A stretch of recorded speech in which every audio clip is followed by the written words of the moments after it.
This is what your kids are learning in college these days. Alright, welcome to our couch. Today we have a video for you about brainwashing and indoctrination. Recently, a professor at Rutgers University called white people villains and said these MFers need to be taken out. Don't take our word for it, let's watch the video together. I think that white people are committed to being villains in the aggregate, right? The real sort of issue here, and I've heard people sort of say it, is one, I think that white people viscerally fear. It's not that white people don't know, right, what they have done. They know. They fear that there is no other way to be human but the way in which they are human, which is to, so, like you talk to white people and whenever you really want to have a reckoning about it, they say stuff like, it's just human nature. If y'all had all of this power, you would have done the same thing, right? And it's like, no, that's what white humans did. White human beings thought. When you talk to white people, they say, well, if you guys had this power, you do the same thing. What? Who are these people you are talking to? Right. I feel like it's the proverbial they. Right. I feel like they really aren't talking to white people. No. Because, she's a professor at a university. So she probably deals with all kinds of, students, teachers. She probably deals with all kinds of different people. And I doubt they've had this conversation. Or maybe talking to children who have suffering from white guilt or something. I've never talked to white people and they're like, well, if you guys have this power, you do the same thing. Most people I talk to are like, what power? What privilege? Like, what do I have that you don't have? Right. You know what I mean? I've never talked to someone, they're like, well, if you had the power, you would have had slaves too. Like, they never had slaves, the people I'm talking to. Right. You know what I'm saying? I've never heard this angle.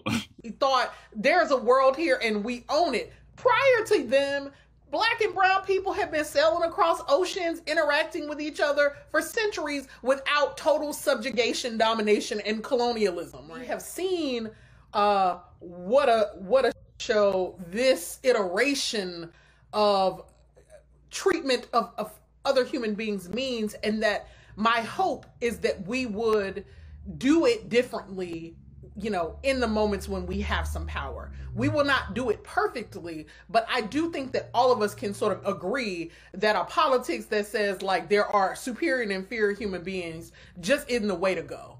And that's the thing that white people don't trust us to do because they are so corrupt. Their thinking is so morally and spiritually bankrupt about power that they can't they fear viscerally, existentially letting go of power because they cannot imagine that there's another way to be. It is either that you dominate or you are dominated. And isn't it sad that is spiritually who they are and that they can't imagine a sort of more expansive notion of the world? Wow, so the implication there is that white people are morally and spiritually inferior. Right. And she just said that there's spiritual, or what did she say? She said something about she is against a politics that says some people are inferior to others. Right.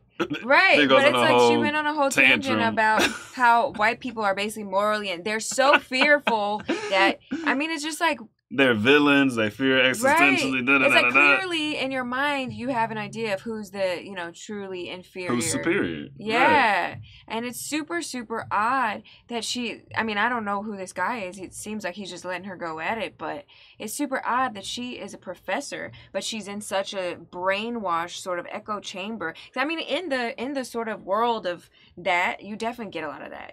That's definitely in the world of all this melanated this and this and this. It's you definitely get that sort of repeated narrative that Black people have a different way of being, but it's you don't learn that Black people also enslaved plenty of people and did horrific. Well, yeah, because she just whitewashed Black history by saying that Black people never totally subjugated anyone. So basically saying the subjugation Black people did to each other, selling them as slaves and stuff, was okay because it wasn't total subjugation of, I guess, a specific country or something like that.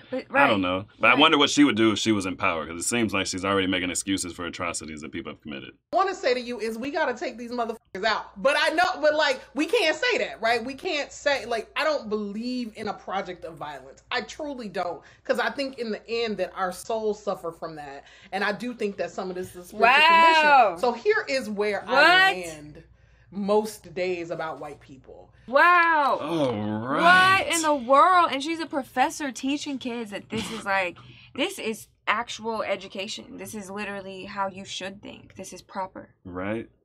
And then, in the end, she said that she wants to say that these MFers, some of white people, need to be taken out.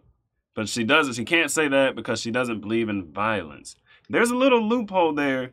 She still wants to take white people out. She just has to find a way to do it without violence. And that's where you get activism and all that kind of stuff. She's saying, basically, I see that doesn't go over well for people when they say that they want to take them out literally, so I'm going to say it in a different way. Right, because she basically isn't saying she doesn't want to take white people out. She's just saying she can't use violence to do it, because that's not going to go over well and it's spiritually wrong or something. And then she said, our souls suffer from that. So also there's the element of, I think that, I might have to pay for this later, so I also don't want it on my conscience. Right. But it doesn't mean she doesn't want to do it. She didn't say, I think, people of all different races should govern together. We should have equal opportunity and, different races, we'll all come together and govern society. No, white people should be taken out, just not with violence. Right. Unhinged. Right. This one is unhinged. This is wild. This is wild. And I bet she still has a job. Oh, yeah. I haven't seen any news articles that say she has been fired. But yeah, this is who is teaching your kids. And can you guess what she teaches? Or what is she a professor of? Pause the video, put your guesses down in the comments. What she is a professor of. What is she teaching? Okay, I'm sure some of you guessed this correctly. She is a professor of gender studies and African studies. You probably got at least one of those right, some people. This is what your kids are learning in college these days. And this actually didn't exist when we were in college, like gender studies. It came right after we graduated. Thank goodness. Right? That's wild. You guys got to check out what her interests are on her biography page on the Rutgers website. Okay, so this is from the Department of Women's, Gender, and Sexual Studies, Sexuality Studies. So, apparently she's a PhD, but she also went to Howard University for undergrad. Her interests include Black women's intellectual history, Black feminist thought, hip-hop feminisms, hip-hop studies, race and gender representation in popular culture, digital feminisms, and new media. She's a victim. You're a victim. There we go, CSI. She is intense. But see, this is a problem with gender studies. I feel like it's always like feminism and Black Lives Matter, basically. You know what I mean? Like, it's always super skewed to like the basically, it's not just saying, oh, this is how the genders are, men and women, and this is the plight of men and this is the plight of women. It's literally always about like some people are underdogs and like you're born into a gender that makes you a victim. Right, this is definitely a victim degree.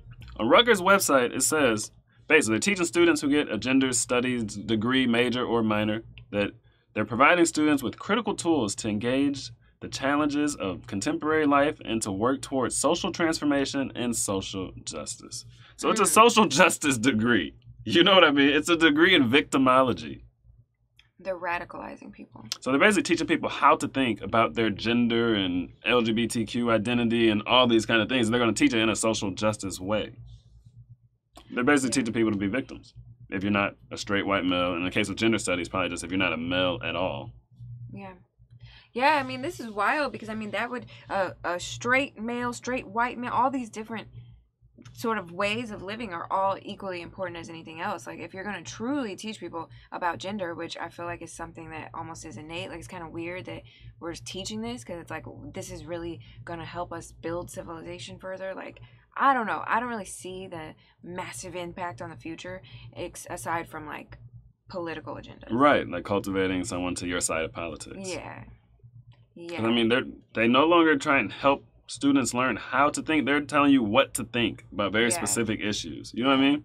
Yeah, and I think in terms of gender, sexuality, and stuff like that, other than like how your organs work and like how to have a baby, how to take care of yourself, I don't really think these are things that it's like it doesn't really matter what your sexuality is. It doesn't really like go for it, live your life how you want to live it. You know what I mean? Like I don't see how this could turn into a whole 4,000 undergraduate student curriculum.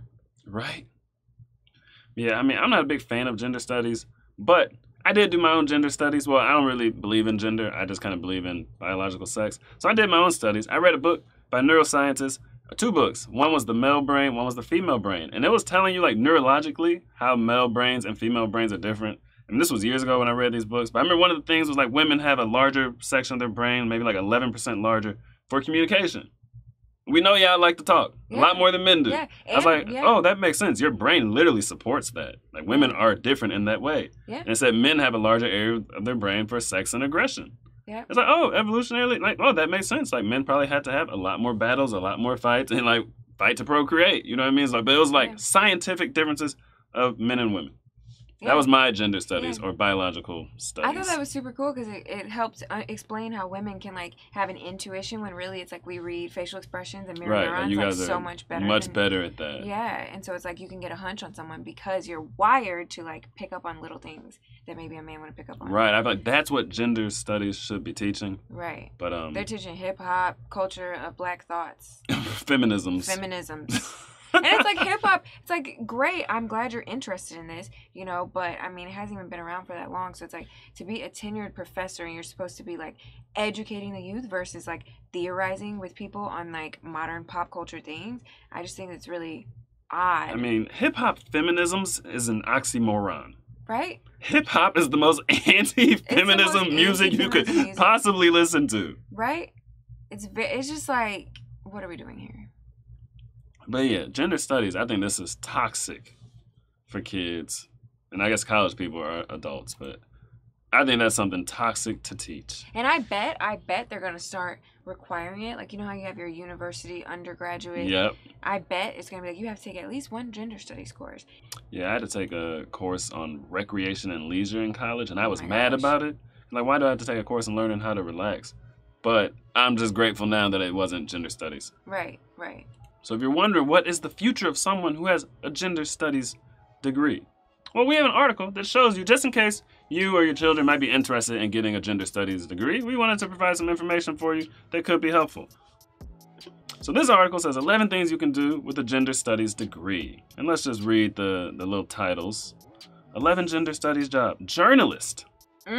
Journalist is the first one. So basically, they want people who are giving us the news to have the gender studies, victimology, I hate all straight men mindset. A journalist. Get a gender studies degree to be a journalist? That's insane. Wow. So brainwash the journalist so the journalist can brainwash the population. Brilliant. The next job. A teacher. A teacher. A teacher. I guess old girl is in the right career then. Dang. Right? Get a gender studies degree to be a teacher. So brainwash the teachers so they can brainwash the children. So in a few generations, you have a whole brainwashed and indoctrinated society. And you have people who end up like that professor, Brittney Cooper, who think white people are villains and are like spiritually and morally corrupt and inferior. They believe there's an inferior and superior race. So, I mean, she is a professor of gender studies. So if they're teaching this stuff and encouraging these people to be teachers and journalists, that same train of thought is what the majority of people are going to have. And that's what the news is telling people. And that's what teachers are telling kids. Right. And they're telling kids that's really going to be like ingrained in them. Right. Now, you're not going to get that out. The next career, a lawyer. So, when all these lawsuits start happening with all this crazy teaching and news articles, defamation, all that stuff, oh, the lawyers, they'll have their back. What do lawyers become? Judges.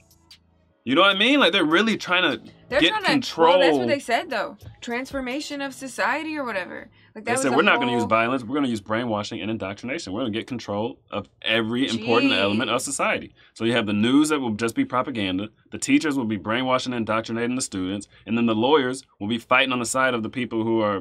And becoming judges. Right. And they'll be fighting on the side of the people who are brainwashing everyone. And then they'll be becoming judges so they can rule in favor of the people who are brainwashing everyone. Yeah. That was the top 3 careers in this article. We can just skim over the rest of them. A writer, so, you know, of course, we can have more propaganda in books and movies. Because what do writers do? They create media.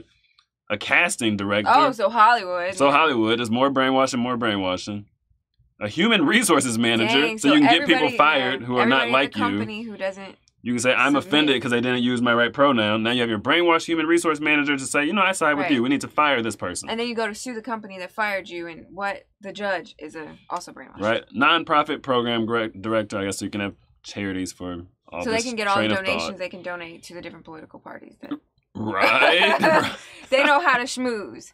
A lobbyist, so you can get policies in your favor that reaffirm your way out there beliefs. And a human rights advocate, so basically an activist. Wow. So they are running the gambit. Wow. Oh, and an editor. So you can revise everything. That was the last one on the list. An editor. So you can revise all information online to fit your specific narrative. Yep. Great. More media control. Dang, these people are wild. All right, guys. So let us know your thoughts on what this woman said. And what do you think about gender studies and the direction we're going as a society? And is there any coming back from this? I don't know. Tell me me, man, what do you know? What do you know? Me and my boys on the road. We the go. She told me, boy, you the go. Like, I don't know. But I don't